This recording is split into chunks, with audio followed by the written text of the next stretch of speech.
Art of the late 19th century, an art history presentation. Our presentation will cover an introduction to Art Nouveau, choose Chapter 19, France during La Belle Époque, Symbolism Exploration, the life and works of Edvard Munch, and choose Chapter 20, International Trends. Introduction to Art Nouveau, Unruly Nature. Art Nouveau was an architectural and design movement that developed partly from the arts and craft movement of England. British designers like William Morris advocated for the production of functional, well-made, high-quality objects produced for a wide public in a style based on natural forms. The arts and crafts movement explored design reform and encouraged art for art's sake. This was a reaction to industrialized mass production as hand craftsmanship and traditional techniques were employed. Eventually, plant forms were adapted to all art methods and material of Art Nouveau. Although it was primarily associated with France, the movement was far-reaching geographically. Taking cues from British art critic John Ruskin, artists and designers sought to unify art and craft and work towards Gesamtkunstwerk, or total work of art. This totality is easily seen in Hector Guimard's designed entrances to the French Metropolitan Railroad. The Boissière metro station reflects the taste in the new art with the emphasis on organic forms, curved lines, and modern materials like iron. Another influence of Art Nouveau was Japanese prints. This influence was referred to as Japanisme and can be seen in the two-dimensional art of the French artist Henri de Toulouse-Lautrec. Toulouse-Lautrec often focused on the viewers at nightclubs in Montmartre, France. His work reflects Japanese prints through his off-centered compositions, the flattening out of large areas, and the exotic.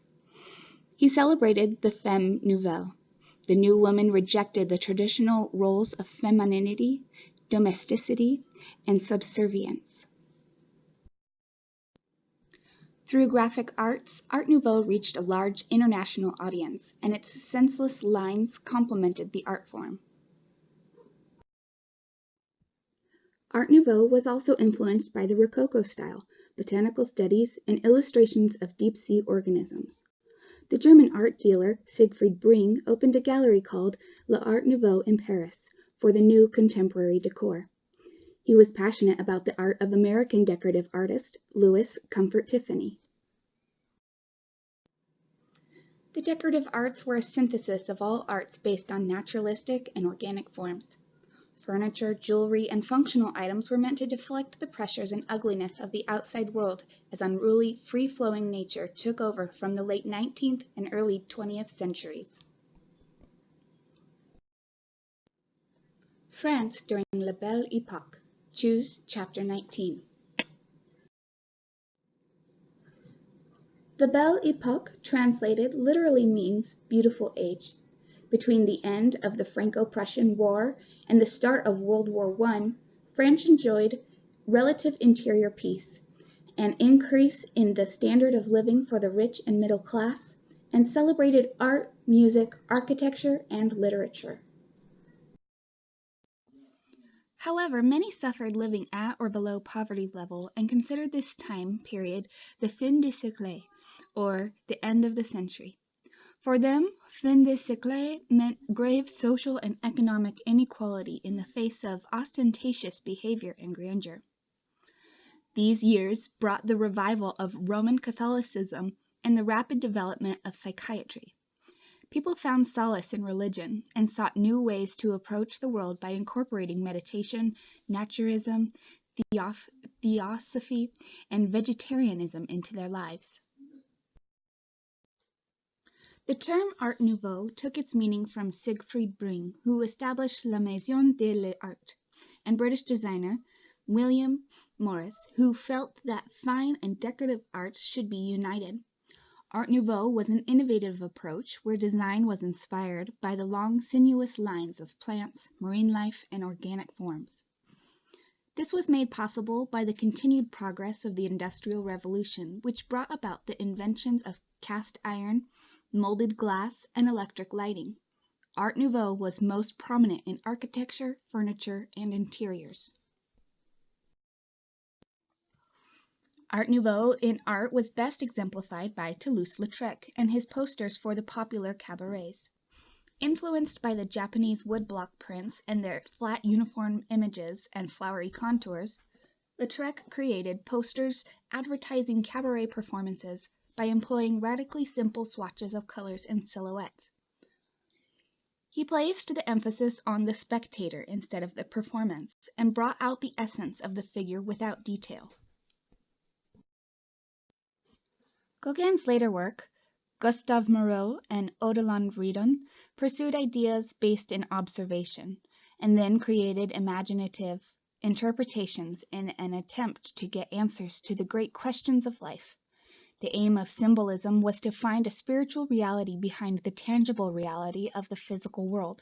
Symbolism rejected materialism and realism. The term symbolism was applied to artwork that found meaning in the everyday by exploring the depths of one's soul.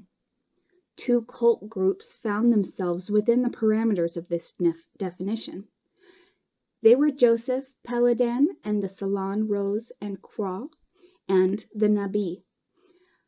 Péladan called for a rebirth of Roman Catholic mysticism, and the Nabi believed painting was an ensemble of lines and colors which represented the soul of the artist.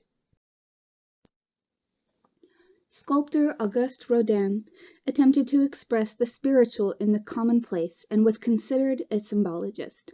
In response to criticism of Monument to Honoré de Balzac, Rodin said, "My aim had been to capture the moment of creative conception through the figure of Balzac." Camille Claudel, a female sculptor whose work was often similar to Rodin's, paved the way for women artists by successfully exhibiting at the Salon and receiving commissioned work. Her sculpture Waltz portrays love as the sentimental melding of two souls into one. The arts during the Belle Époque in France were characterized by the sinuous lines and organic forms of Art Nouveau, and a search for representing the essence of form abstractly in synthesism and spirituality in symbolism. Let us now look at symbolism, connecting the avant-garde to the 20th century. Symbolist painters believed that art should reflect an emotion or idea rather than represent the natural world in the objective, quasi-scientific manner embodied by realism and impressionism. In 1886, Jean Moret published the Manifesto in Le Figaro, proclaiming the genuineness of expressing an idea through poetry rather than describing it literally. French poet Stéphane Mallarmé wrote, "To name an object is to suppress 3/4 of the delight of a poem, which consists of divining little by little to suggest it, that is the dream." The symbolism movement started as a literary idea, but became a new expression for a younger generation of painters who rejected naturalism. They were rejecting the materialistic decadence of modern society. The beginnings of symbolism can be credited to an older generation of artists such as Gustave Moreau and Eugène Carrier. These ancestors produced dream worlds with mysterious figures from biblical stories and Greek mythology. Themes were of the occult, the morbid, melancholy, fear, anguish, sexual awakening, and desire. Woman was the favorite symbol for the expression of these emotions. Their work greatly influenced the art of Paul Gauguin and Pablo Picasso. Gauguin's symbolism was about more primitive cultures, rejecting industrialization. His first symbolic painting, Vision of the Sermon, with heavy outlining, simple shapes with chunks of vivid color, was expressing the intense devotion of simple Breton women. The painting had a large influence on a group of artists called the Les Nabis, who adopted his style in the late 1880s. The Les Nabis group set the stage for graphic artists. Gauguin's work in symbolism eventually led him to the South Seas, where he painted most of his famous paintings of Tahitian women. While there, he created what he considered to be his most symbolic masterpiece, Where Do We Come From? What Are We? Where Are We Going? He said that explanatory attributes, known symbols, would congeal the canvas into a melancholy reality, and the problem indicated would no longer be a poem. Symbolism became an international avant-garde movement spreading across Europe and North America during the last 2 decades of the 19th century. In 1892, Josephine Péladan, founder of the Salon de la Rose and Croix, invited the symbolists and artists to exhibit their work. Artists from all over Europe participated. James Ensor, whose symbolist style was on the grotesque and circus-like, exhibited. Ensor's The Intrigue painting is said to be about his attitude toward marriage. The groom is unable to get away from the bride. Pablo Picasso also exhibited. He was an admirer of Gauguin and embraced symbolism in his early years in Barcelona. His Blue Period depicts mentally and physically disabled characters. Characteristic of being symbolic, his work was a greatly simplistic style. The symbolists have had a significant effect on the artwork of the 20th century, especially of German expressionism and abstraction. They rejected naturalism and historical narrative and favored the representation of an idea or emotion through symbols. The life and works of Edvard Munch. In the latter half of the 19th century, in one of the oldest European nations of Norway, the golden age of creativity was taking place. Along with the literature of Henrik Ibsen and the music of Edvard Grieg was the art of Edvard Munch. Munch was a post-impressionist artist who was active for the greater part of 70 years from the 1880s until his death in 1944. He grew up around sickness, madness, and death all his life. He was one of 5 children of a mad doctor father and an ill artist mother.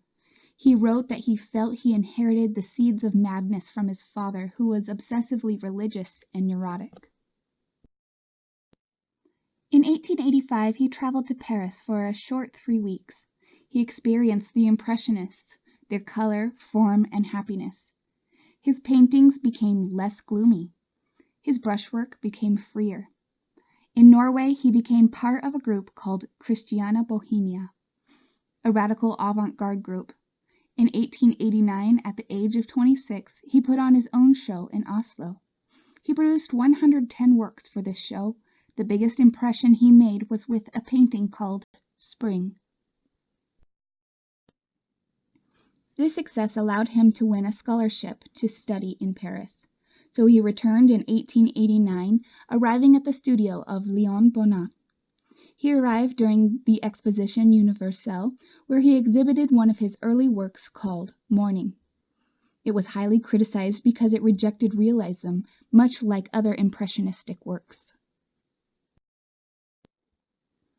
The last Impressionist exhibit was held in Paris in 1886 and included Georges Seurat's paintings. Seurat's dot technique heavily influenced Munch's Spring Day on Karl Johan Street. Munch is regarded as the first true expressionist painter, but because he was so flexible in his work and allowed himself to be influenced by so many schools of thought, it is hard to define him to one school. Symbolism seems to be the strongest affiliation because of the relationship his paintings have to the human condition. By 1892, at 28 years old, he had formed his identity. He exhibited Evening in 1892 at a Berlin exhibition with 55 paintings. It had to close after a week because it provoked an outrage. The writings said it was an insult to art with the miserable subject matter. But as things would go, this just made him more famous in Germany. In 1893, he settled in Berlin and became part of an avant-garde group they called the Black Piglet Group, named after a drinking establishment they hung out in. In 1893, he created The Scream, clearly his most famous painting. It marks a period of change for Munch. He started drinking very heavily, and it affected his mental and physical health. Munch planned for it to become part of a larger series of paintings on life, love, and death he was calling the Frise of Life. The series was never exhibited as a whole, although he did produce some 22 paintings along that theme. Some of his most compelling in this series was Melancholy, Madonna, and Anxiety. Gauguin and Van Gogh's influence is heavily obvious. In 1908, Munch suffered a breakdown and agreed to treatment. For 8 months, he was institutionalized in Copenhagen and treated for neurosis and alcoholism. Diet and a form of electric shock was part of the treatment. He made a full recovery and worked for another 35 years. He returned to Norway in 1909, where his work became more colorful and less pessimistic. He created a series of large murals for the Oslo University as seen on display today, one of which was The Sun, completed in 1911. He painted continually to the end of his life. His paintings became more popular and museums were buying up his works. He created etchings, lithographs, and prints. He became an enormous commercial success. He was made a Knight of the Royal Order of St. Olav for services to art. His first American exhibition was in New York in 1912. Munch died in Oslo in 1944. He was 80 years old. Munch emerged from adversity to become one of the best-known artists in all of Europe. He was able to transform the tragedies of his life into a vast and compelling body of work. His achievements were broad. His continued influence on the 20th century art is evident today, especially in the graphic arts. The Scream remains as contemporary and relevant today as it was when he painted it in 1893. It is considered one of the most widely reproduced, repurposed pieces of art of all time. Moving on to international trends of the late 19th century from Choose Chapter 20. Each country pursued this drive for new art in their own way. In France, it was known as Art Nouveau. Belgium, a neighbor of France, adopted its own version of Art Nouveau. In Spain, it was known as Modernisme. Germany was Jugendstil. In Glasgow style in Scotland, Succession style in Austria, and Stile Floreale, flowery style in Italy. Artists and craftsmen believed that all forms of art had common roots and equal value, placing architecture, decorative arts, painting, sculpture, and other fine art forms on an equal level. In Spain, Art Nouveau took a more whimsical form.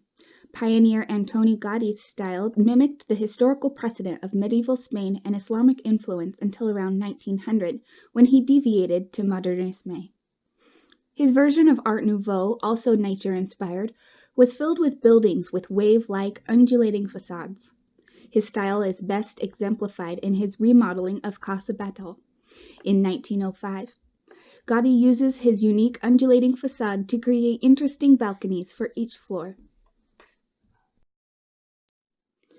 Scotland took an opposing approach to Art Nouveau by taking inspiration from the Japanese.